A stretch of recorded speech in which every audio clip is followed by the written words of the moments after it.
నీలాంజనసమాభాసం రవిపుత్రం యమాగ్రజం ఛాయామార్తాండసంభూతం తం నమామి శనేశ్వరం.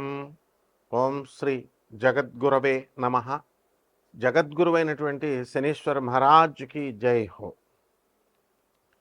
మనకి శని జయంతి ఈరోజు. శని జయంతి అంటే ఎప్పుడు వస్తుందంటే వైశాఖ మాసం కృష్ణపక్షం అమావాస్య తిథి రోజున వస్తుంది.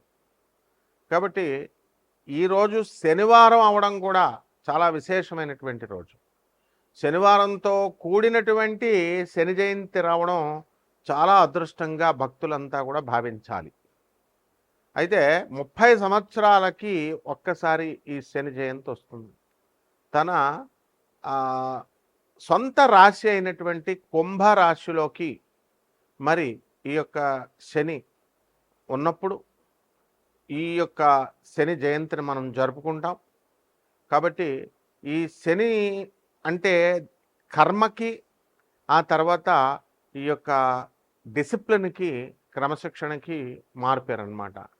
ఆయన్ని కర్మ ఫలదాత అంటాము, అలాగే కర్మ కారకుడు అంటాము. కర్మకి కారకుడైన మళ్ళీ ధర్మానికి కూడా ప్రతీక అన్నమాట. అయితే ఎవరైతే ఈ యొక్క శని దశలు నడుస్తున్నప్పుడు అర్ధాష్టమ శని, అష్టమ శని, అలాగే ఏలినాటి శని, 7.5 అంటాం, ఇలాంటివన్నీ నడుస్తున్నప్పుడు ఎవరైతే అన్యాయంగా అధర్మంగా వీళ్ళు ప్రవర్తిస్తారో అటువంటి వాళ్ళని శనీశ్వరుడు శిక్షిస్తాడు. ఎందువల్లంటే ఆయన ధర్మమూర్తి. కాబట్టి మనకి ఈ శనీశ్వరుడు ఏం చేస్తాడంటే మనకి ఈ ఏలినాటి శని సమయాలలో చాలా కష్టాలను ఇస్తాడండి. ఈ అర్ధాష్టమ అష్టమ శనుల సమయాల్లో అనుకుంటాం, నిజమే. కష్టాలతో పాటు సక్సెస్ను కూడా ఇస్తాడు అనేటటువంటి విషయాన్ని భక్తులు మర్చిపోతారు.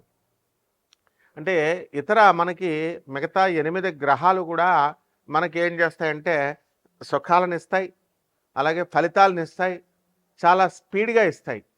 కానీ శనీశ్వరుడు మాత్రము చాలా స్లోగా, మందుడు అంటాం ఆయన్ని, స్లోగా నడుస్తాడు.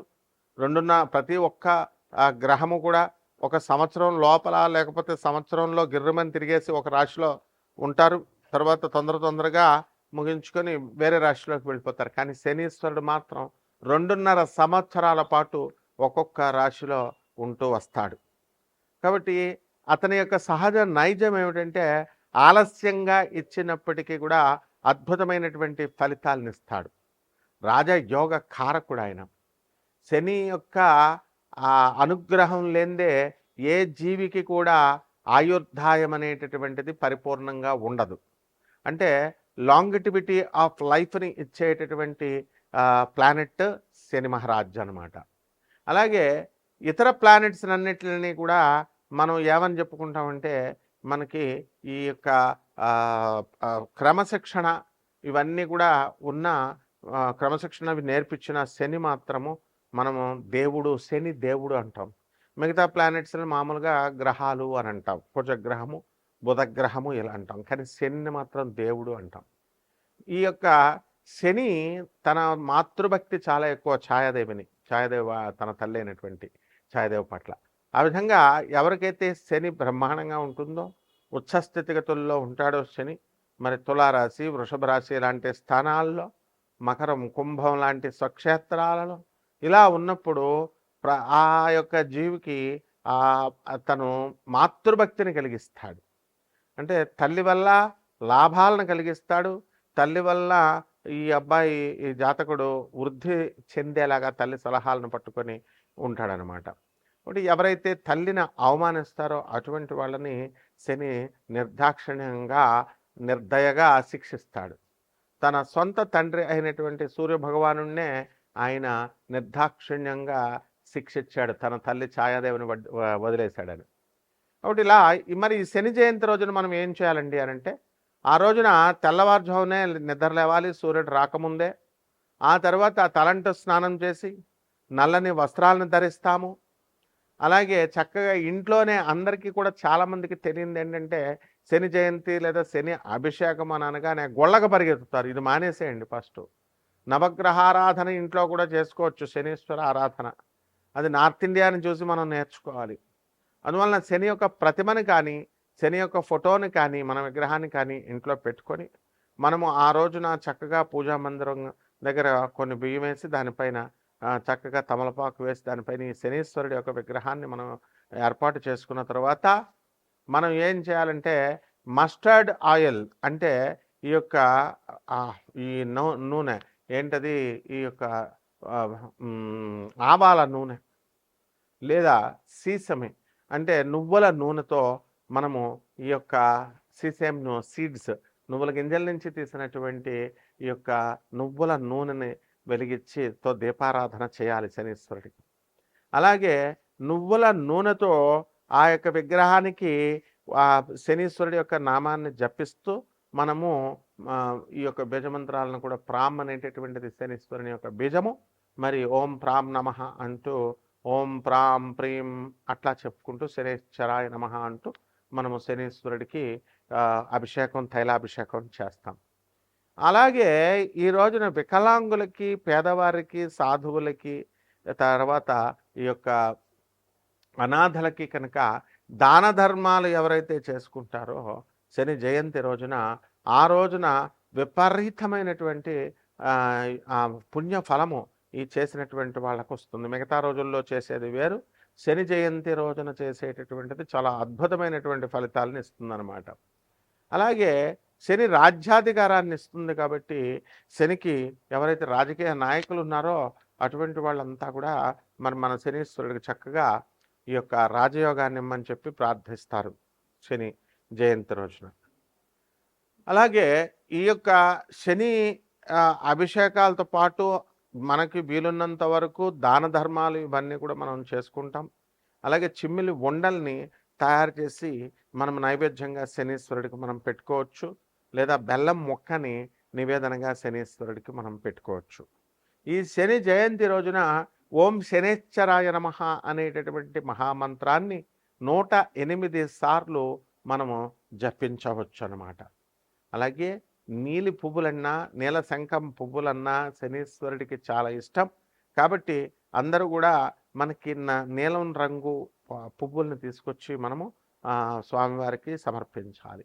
అదేవిధంగా నీలము రంగు లేదా బ్లూబెర్రీస్ ఫ్రూట్స్ని మనము, నేరేడు పళ్ళు ఇలాంటివి నీలి రంగులో ఉన్నటువంటి ఫ్రూట్స్ అన్నిటిని కూడా తీసుకొచ్చి మనము శనీశ్వరుడికి నైవేద్యంగా మనం పెట్టాలి.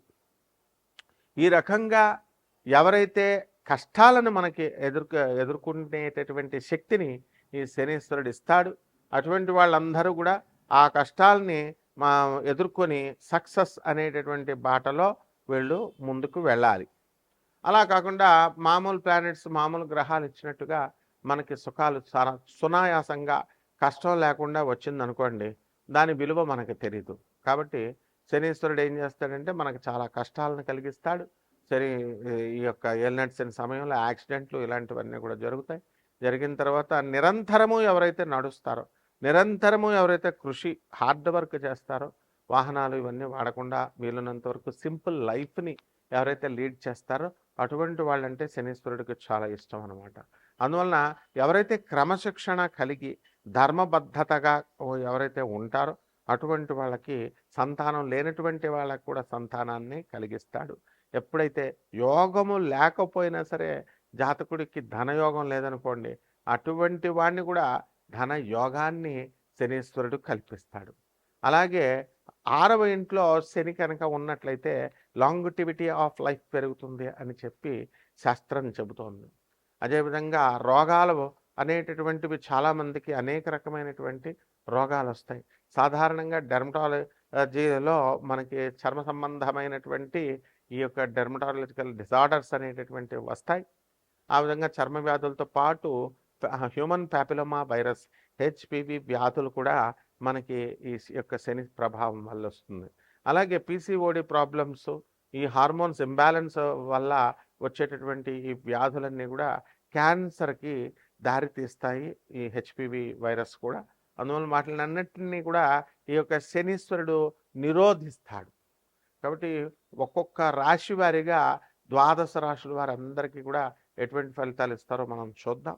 ముందుగా ఇవన్నీ కూడా గోచారాల రీత్యా కోటాను కోట్ల మందికి అందరికీ కూడా కామన్ ప్లాట్ఫారంలో మనం చెబుతున్నాం కాబట్టి దాని రీత్యా మనకి ఈ ఫలితాలు అనేటటువంటివి ఇలా ఉన్నాయి రాశి ఫలాలు అని మనం చదువుకుంటాం, వింటాం. అయితే ఈ యొక్క వ్యక్తిగత జాతకం అనేటటువంటిది ఒక్కొక్కళ్ళకి ఒక్కొక్కలాగా ఉంటుంది. ఎవరైతే వ్యక్తిగత జాతకాలు కావాలనుకుంటున్నారో వాళ్ళందరికీ కూడా నాసా లైవ్ రిపోర్ట్స్ని బట్టి అమెరికన్ టెక్నాలజీతో మేము ఈ యొక్క జాతకాలు చెప్తాం. అటువంటి వాళ్ళు మనల్ని సంప్రదించవచ్చు.